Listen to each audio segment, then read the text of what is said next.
manni kun Shaashimannee duwwaa tokko Awaashoo Caraqaadha. Kaartaan qabu. Manni garuu bareeddoodha maashaallah. Lookii 70 75 kutaa hedduu qaba. Saaloonii walitti kutaa 5 qaba. Ijaarsi mana baay'ee gaariidha. Kunoo ifaallee ni qaba. Qoxaarii ifaallee ni qaba.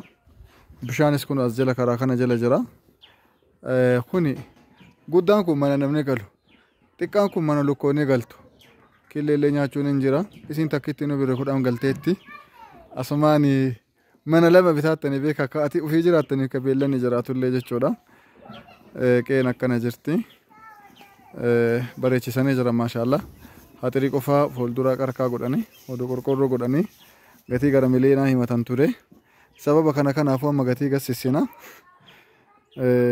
Akka argitan kana jira. Kun ammoo mana aaraa yookaan kushiinaa jedhan sanidha. Amma gara keessaa seenee isin to'achiisa. Manni ijaarsi baay'ee gaariidha. Haa ta'u finishingiin xiqqishoo hafuu danda'a. Kuni saalooniidha. Korniisiin ka gadaati beekaa ka qaroominaan hojjetan sani. Kinoo akka isin argitan kana irra jira. Hagana guddata. Keessa kanaani kun ka gara harka bitaatiin jiru kutaa meeshaati. Kachaanu kutaa bultiiti. Walakkaatuun isteediyoo yookaan kutaa ijoollee illee ni taati. Waan baay'eedhaaf tajaajilti jechuudha. Asiin ammoo kaasaan kun illee kutaa tokko addatti keessummaa yoo bulu barbaadde warri keessummaa hin qabne yoo kireeffattanillee isinirraa kireeffatanii gaafa bitatta'anuu isinii kireessa. Kana fakkaata. Qeen qee gaariidha. Abbaa mana gurguratuun hin beekaa. Abbaa qabiyyeedhaan hin beeku. Misha jedhan. Akkasiin.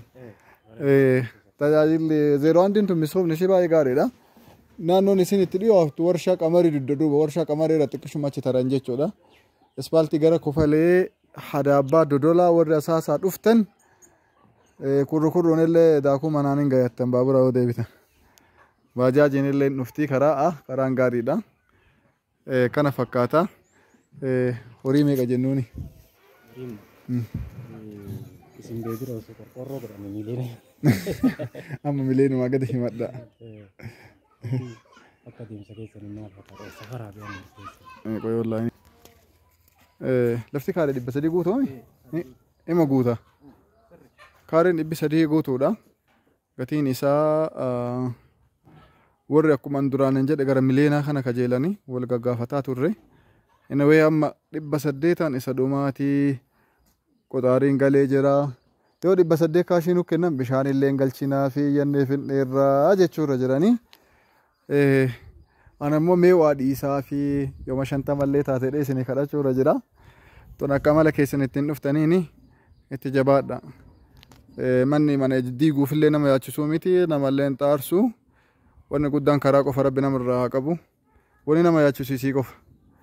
Garuu akka allaalutti karaan tokko dugda duuba sanii tokko duuba kana ta'an isintu laallata. Salaamu alaikum.